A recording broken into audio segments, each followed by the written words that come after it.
Retirement के बाद मुंबई से ग्रेटर नोएडा आकर अपने मकान में रहने का फैसला बुजुर्ग सुनील कुमार पर बहुत भारी पड़ रहा है, क्योंकि मकान मालिक अपने ही फ्लैट में दाखिल नहीं हो पा रहे हैं।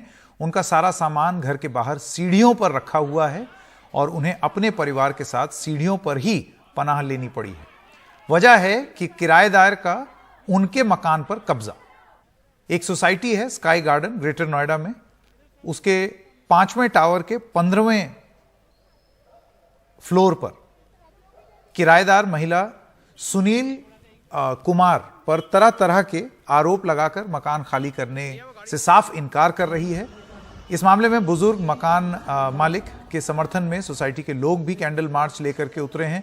किराएदार महिला का रेंट एग्रीमेंट भी खत्म हो चुका है, लेकिन वो मकान खाली करने को तैयार नहीं है।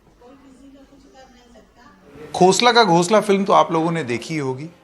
वो मनोरंजन के लिए देखी थी, सब लोगों ने खूब हंसी मजाक किया, लेकिन जिन पर सही में बीत रही है वो कहानी फिल्मी नहीं होती, वो हकीकत होती है और बहुत ही दुखदाई होती है।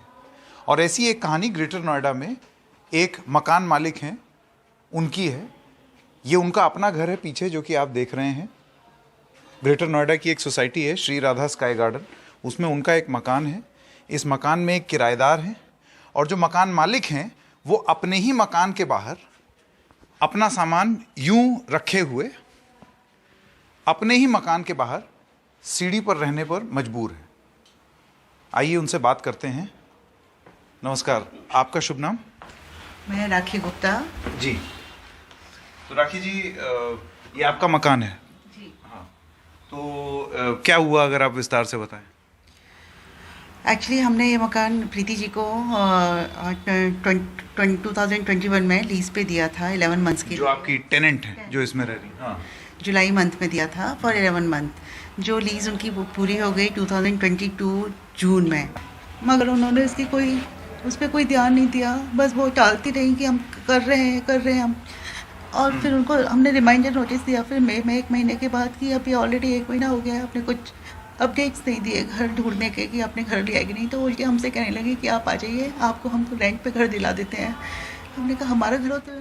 आप मकान मालिक हैं और आपको आप ही का किराएदार ये कह रहा है कि आ जाओ, मैं किराए पे घर दिला देती हूँ। हाँ। कोई प्रशासनिक मदद मिली?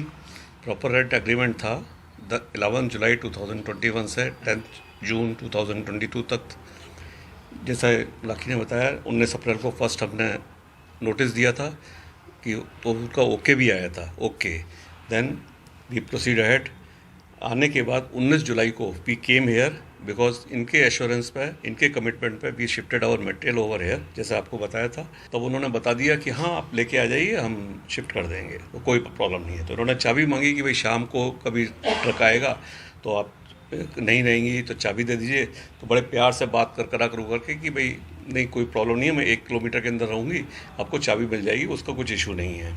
6:30 बजे इनका ट्वीट आता है, मतलब मैसेज आता है कि आई विल नॉट अलाउ।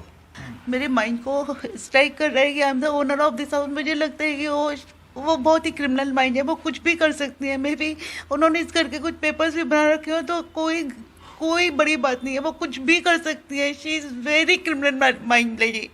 हौसला बनाए रखें, क्योंकि ये एक ऐसी विचित्र सी स्थिति है कि जिससे कहीं ऐसी नौबत ना आ जाए कि कल को इस प्रदेश में, जहाँ पर ये दावा किया जाता है कि कानून व्यवस्था बड़ी दुरुस्त है, सब कुछ एकदम ठीक कर दिया गया है, कहीं ऐसा ना हो कि इसी का उदाहरण बना करके लोग बोलें कि इसी को जंगल राज कहते हैं।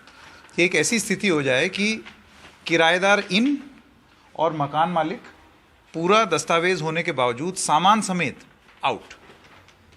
वीडियो जर्नलिस्ट सचिन गुप्ता के साथ संकेत उपाध्याय, एनडीटीवी इंडिया।